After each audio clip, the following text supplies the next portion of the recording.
कि ऐसे तो इजराइल कभी भी किसी को पीटता चलेगा, कभी भी किसी को बम से उड़ा देगा। तो मीटिंग में ये डिस्कशन हुआ कि इजराइल से कैसे बचा जाए। मिर्गी का मातम मनाया जाता है, ऐसा लगता है जैसे सारे घरों में कोई मर गया हो। ये हालत है इस भिखारी पाकिस्तान की। पूरी दुनिया को बताते रहो कि सऊदी ने मुझे ये दे दिया, वो दे दिया, इससे तुम्हें जो बेनिफिट मिलता है लेते रहो, लेकिन रियल में सऊदी तुम्हें पैसे वैसे नहीं देने वाला है। और हो सकता है कभी कुछ चटाने के लिए दे भी दे $1-2 बिलियन, वो कोई बड़ी बात नहीं है। सऊदी वैसे भी पाकिस्तानी भिखारियों को ईद के टाइम में, बकरीद के टाइम में ईदी की तरह कुछ कुछ देता रहता है मुफ्त। ऑपरेशन सिंदूर के बाद से ही लतियाए हुए कुत्ते की तरह बिलबिलाया हुआ पाकिस्तान झूठे रोटी की तलाश में दर दर की ठोकरें खाता हुआ चल रहा है। मतलब पाकिस्तान की हालत अभी ऐसी है कि अगर कोई इसको रोटी का एक टुकड़ा भी दे दे तो पाकिस्तान वहीं बैठ के उसी के तलवे चाटने लग जाएगा, और तब तक चाटता रहेगा जब तक कलवा पूरा चिकना ना हो जाए। हालत ऐसी है कि पाकिस्तान का प्रधानमंत्री और पाकिस्तान का फील्ड मार्शल मुल्ला मुनीर 10 कंट्री विजिट कर चुका है पिछले 3-4 महीने में। कभी मुल्ला मुनीर अमेरिका की गोदी में बैठ के उसको गर्म करता रहता है, तो कभी पाकिस्तान का प्रधानमंत्री तुर्की, चाइना, कभी रसिया के सामने बैठ के गिड़गिड़ाता हुआ पाया जाता है, तो कभी कतर, कभी सऊदी। बेसिकली ऐसा कोई भी कंट्री नहीं है जहाँ पे लोग जाके गिड़गिड़ा करके भीख ना मांगा हो, जहाँ से लोग धुतकार ना पाया हो। बट जैसा कि हर बार होता है, लूजर लोगों के हाथ में भी कुछ ना कुछ कभी कभी आ जाता है। जैसे बोलते हैं ना कि बंद घड़ी भी दिन में 2 बार सही समय बता देती है। इन पाकिस्तानियों का भी किस्मत थोड़ा बहुत ठीक हुआ, और इनकी किस्मत से इजराइल हमस का जो युद्ध चल रहा था वो थोड़ा आगे बढ़ गया। इजराइल ने क्या किया, पहले तो हमस को निपटाया गाजा में। उसके बाद इजराइल जो हमस के मेन सेंटर्स थे, जहाँ पे हमस के जो मेन लीडर्स हैं वो बैठ करके आतंकवादी गतिविधियों का संचालन करते थे, जैसे कि कतर हो गया और ऐसे बहुत सारे कंट्रीज और सिटीज़ हैं। तो इजराइल ने कतर की राजधानी दोहा पे अटैक करके इन आतंकवादियों को उड़ा दिया। अब ये किसी भी सॉवरेन कंट्री को पसंद नहीं आएगा, बेशक वो कंट्री टेररिस्ट ही क्यों ना रखे हो अपने कंट्री में। यही बात कतर को बुरी लग गई। कतर ने तुरंत इस्लामिक स्टेट्स को बुला लिया। सारे कंट्री वहाँ पहुँचे। इस्लामिक स्टेट्स मतलब सऊदी अरेबिया, ईरान, जितने भी थे, तुर्की, पाकिस्तान, हर तरह के कंट्रीज वहाँ पहुँचे। कतर हो गया, कुवैत हो गया, सभी पहुँचे डिस्कस करने के लिए कि ऐसे तो इजराइल कभी भी किसी को पीटता चलेगा, कभी भी किसी को बम से उड़ा देगा। तो मीटिंग में ये डिस्कशन हुआ कि इजराइल से कैसे बचा जाए। अब इसी चीज़ को अलग अलग तरीके से मीटिंग में डिस्कस किया गया। जैसे फाइनली ये लोग जिस नतीजे पे पहुंचे वो ये था कि इनको आपस में मिलजुल करके सिक्योरिटी देनी पड़ेगी एक दूसरे को। तो इन्होंने डिसाइड किया हम लोग इस्लामिक नाटो बनाते हैं, जैसे नाटो बनाया था अमेरिका ने यूरोपियन कंट्रीज़ के साथ, ताकि एक कंट्री पे अटैक होता है तो दूसरे सारे कंट्रीज़ मिल करके उसको डिफेंड करेंगे। यही इन्होंने आपस में डील किया कि हम लोग इस्लामिक नाटो बनाते हैं, ताकि एक कंट्री पे अगर इजराइल या कोई और कंट्री अटैक करता है तो बाकी सारे कंट्रीज़ मिलकर उसको सिक्योरिटी प्रदान करेंगे। बट आपको वो बिल्ली के गले में घंटी कौन बांधेगा वाला कहानी याद होगा, जब सारे चूहे मिल करके मीटिंग करते हैं कि भाई बिल्ली हम लोग को खा जाती है तो हम लोग कैसे बचें। तो सारे चूहे मिल, एक चूहा जो है वो आइडिया देता है, कैसे करते हैं, बिल्ली के गले में घंटी बांध देते हैं। जब बिल्ली आएगी तो हम लोग को पता चलेगा कि बिल्ली आ रही है, इस तरह से हम लोग बिल्ली से बच जाएंगे। तभी पीछे एक बूढ़ा चूहा था, वो बार बार कुछ सोच के उछल रहा था। अचानक उसको याद आया तो बूढ़े चूहे ने पूछा हाथ उठा के कि एक बात बताओ, बिल्ली के गले में घंटी बांधेगा कौन। इस पे सारे चूहे अपने अपने घर चले गए, क्योंकि सबको पता था कि बिल्ली के गले में घंटी बांधने की औकात किसी की नहीं है। आइडिया अच्छा था लेकिन इम्प्लीमेंट करना इम्पॉसिबल था। यही चीज़ हुआ है कतर में। ये सारे इस्लामिक कंट्रीज जुड़ गए, इन्होंने मिलकर डिस्कस किया कि इस्लामिक नाटो बनाते हैं जिससे कि हम लोग इजराइल को आने वाले समय में तहस नहस कर देंगे। उसके बाद डिसीजन हुआ कि उसके बाद डिसीजन इस पे अटका कि भाई पहली बार नाटो का अध्यक्ष बनेगा कौन, और सभी को पता है जो नाटो का अध्यक्ष बना इजराइल सबसे पहले उसको ठोक देगा। अगर पाकिस्तान बना, इजराइल पाकिस्तान को उड़ा देगा। वो पाकिस्तान का सारा न्यूक्लियर वेपन सब कुछ धरा का धरा रह जाएगा, इजराइल उसको कहीं का नहीं छोड़ेगा। अगर सऊदी बना, इजराइल सऊदी को नहीं छोड़ेगा। अगर कतर बना, कतर को इजराइल दिखा चुका है। फाइनली अगर तुर्की बना तो तुर्की का भी यही हाल है। इस तरह सबने एक्सक्यूज़ दिया। पाकिस्तान ने बहाना दिया कि हमारे पास तो खाने को नहीं है दाने, हम कहाँ से चलेंगे बुनाने, हम तो वही कुछ नहीं कर सकते। सऊदी ने एक्सक्यूज़ दिया कि नहीं मैं तो इजराइल के साथ फ्रेंडली हूँ, दिस दैट। जॉर्डन अपना एक्सक्यूज़ दिया, कतर अपना एक्सक्यूज़ दिया, तुर्की एक्सक्यूज़ दिया कि वो तो नाटो का ऑलरेडी मेंबर है, तो इस्लामिक नाटो का पहला अध्यक्ष नहीं बन सकता। फाइनली कहने का मतलब है कि कोई भी इस्लामिक नाटो का ना तो अध्यक्ष बनने के लिए रेडी हुआ, ना ही इस्लामिक नाटो बना। फाइनली सभी इस बात पर डिसीजन करके अपने अपने घर चले गए। इस बार इजराइल ने हमें कूट कूट के मारा है तो हम उसे छोड़ दे रहे हैं, अगली बार मारेगा तो नहीं छोड़ेंगे।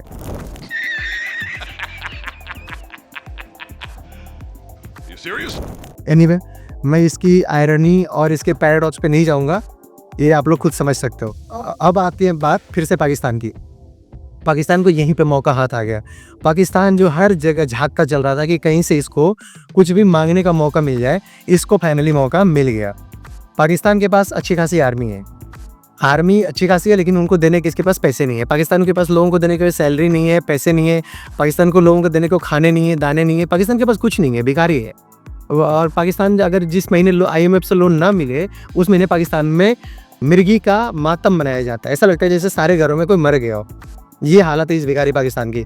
तो इन पाकिस्तानियों को यहाँ पे मौका मिल गया, जब इस्लामिक कंट्रीज परेशान है इजराइल से, जब सब मिल करके भी इजराइल का कुछ नहीं उखाड़ पा रहे हैं, तो वैसे में पाकिस्तान को मौका मिला कि अपने आप को एज ए, आप कह सकते हो एज ए रेंटल सिक्योरिटी, और दूसरे शब्दों में अगर मैं थोड़ा हार्श शब्दों में बोलूँ तो एज ए वेश्या अपने आप को प्रेजेंट किया पाकिस्तान ने दूसरे के सामने में, कि कोई भी पाकिस्तान को अगर पे करेगा तो पाकिस्तान की आर्मी उसके लिए जाकर के लड़ना शुरू कर देगी, उसको सिक्योरिटी प्रदान करेगी।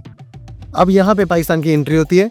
सारे कंट्रीज़ को पता है कि पाकिस्तान के पास आर्मी है, उसको भाड़े पे लेकर के कुछ भी किया जा सकता है। कहीं पे जैसे नाली साफ करना है, पाकिस्तानी आर्मी को लगा देगा भाड़े पे, कुछ पैसे दे देगा दिनार में, रियाल में।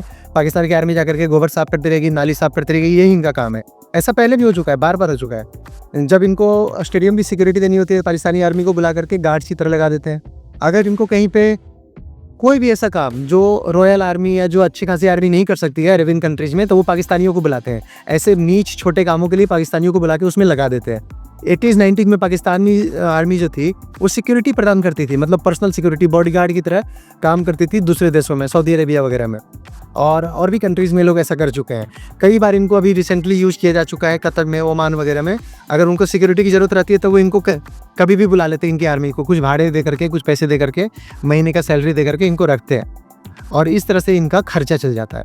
फिर इस बार वही हुआ।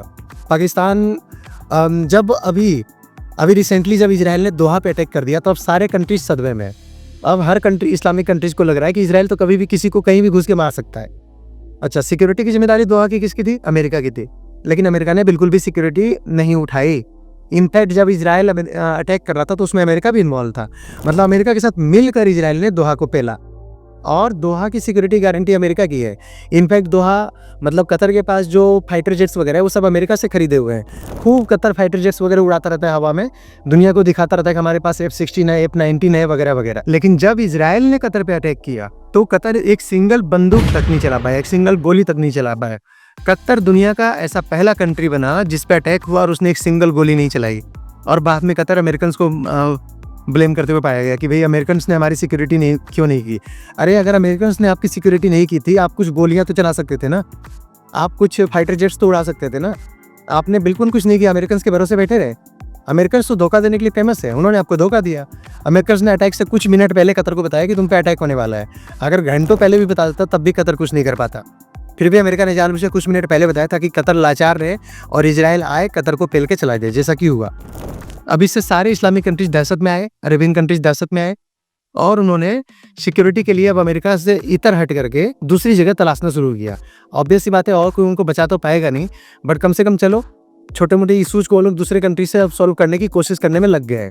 इसी क्रम में सऊदी अरेबिया ने पाकिस्तान से अभी डील किया है, और ये संधि समझौता खूब बढ़ा चढ़ा के पाकिस्तान में पेश किया जा रहा है, जैसे इस संधि के तहत पाकिस्तान को कर्ल वाला कवच कुंडल मिल गया हो।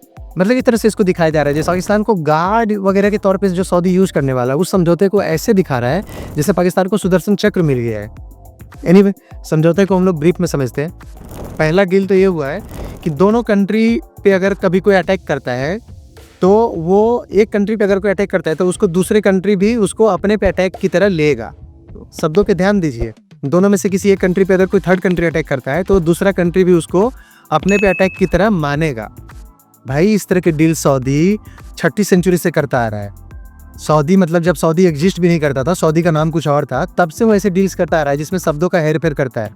बेसिकली जहाँ क्लैरिटी नहीं होती है कि वो आपका साथ देगा, आपके साथ लड़ने आएगा, किस केस में लड़ने आएगा, किस केस में लड़ने नहीं आएगा, ये सब डील सऊदी करता है ताकि उस टाइम में वो शब्दों को अपने तरीके से घुमा सके। पाकिस्तान को सऊदी ने बोला है कि अगर हम में से किसी पे भी अटैक हुआ तो हम दोनों एक दूसरे को इस अटैक को अपने ऊपर अटैक मानेंगे।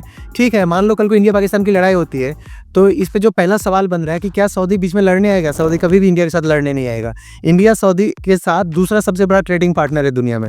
मतलब सऊदी का दूसरा सबसे ज़्यादा जो डील्स होती है वो इंडिया के साथ होती है, ट्रेड होती है। और सऊदी ऐसा कभी भी नहीं चाहेगा इंडिया के साथ दुश्मनी मोल लेना है। इंडिया सऊदी का नेबरिंग कंट्री की तरह है, मतलब सऊदी को खाना चाहिए, पानी चाहिए, दाना चाहिए, कुछ भी चाहिए इंडिया से मिलता है। इंडिया को तेल भी अच्छा खासा बेचता है, एक टाइम पे सऊदी इंडिया का सबसे बड़ा तेल का एक्सपोर्टर भी रहा है। तो ऐसे केस में आप समझ सकते हो कि सऊदी कभी भी इंडिया के अगेंस्ट तो जाने से रहा। जो सवाल सबसे ज़्यादा घूम रहा है तो होगा क्या, होगा ये जो डील में लिखा गया है वो शब्दों में ही हेर फेर है। सऊदी वहीं पे इस चीज़ को कैंसिल कर देगा। जैसी लड़ाई झगड़े की बात आती है सऊदी बोल देगा कि हाँ हम इसको अपने कंट्री पे अटैक की तरह ले रहे हैं, बातें घुमा देगा कि हाँ भाई ऐसा है वैसा है, हम इसमें बीच में लड़ने नहीं आएंगे।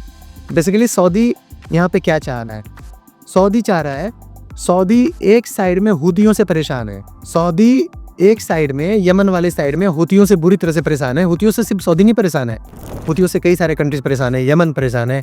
हुती लोगों ने लाल सागर पे कब्जा कर रखा है, वहाँ से गुजरने वाले शिपमेंट्स को अक्सर वो तोड़फोड़ करते रहते हैं, उड़ाते रहते हैं। एक बार तो ऐसा हो गया था कि उन्होंने जब अरामको के ऑयल सप्लाई चेन को तोड़ दिया था तो दुनिया की 5% ऑयल सप्लाई चेन उस समय डिस्टर्ब हो गई थी। मतलब हुतियों से पूरी दुनिया परेशान है, हुतियों से पूरी दुनिया परेशान है। तो उन हुतियों से लड़ने और सऊदी ज़्यादा परेशान है। ऑफ कोर्स सऊदी पे जो हुती हैं वो ईरान से ड्रोन वगैरह खरीद के सऊदी पे अटैक करते रहते हैं। सऊदी ईरान के साथ हमेशा लड़ता रहता है, मतलब दूसरे तरीके से कोल्ड वार की तरह।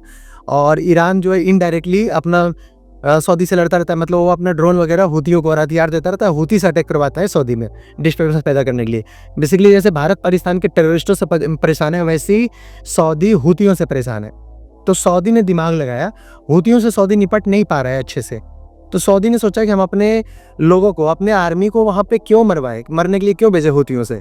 उन हुतियों को मारने के लिए सऊदी ने पाकिस्तानी चूतियों का सहारा लिया है। पाकिस्तान को यूज करेगा सऊदी हुतियों से लड़ने के लिए। मतलब सऊदी अब क्या करेगा, इस डील के तहत सऊदी बोलेगा कि चूंकि हमारे ऊपर हुतियों से अटैक हो रहा है तो तुम अपनी आर्मी भेजो।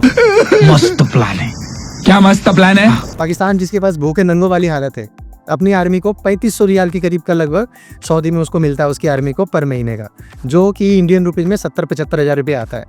मतलब 70-75 हज़ार रुपये जो यहाँ पे मिनिमम पे होता है आर्मी का, वो सऊदी पे करेगा पाकिस्तान में जनरली, मतलब पाकिस्तान की आर्मी को पर पर्सन महीने के बेसिस पे, और उसको यूज करेगा। मतलब अगर हुती लोग मारेंगे, जैसे मान लो हुती ने 1000 सऊदी आर्मी को मार दिया तो सऊदी की आर्मी नहीं मारे जाएंगे, पाकिस्तानी आर्मी मारे जाएंगे।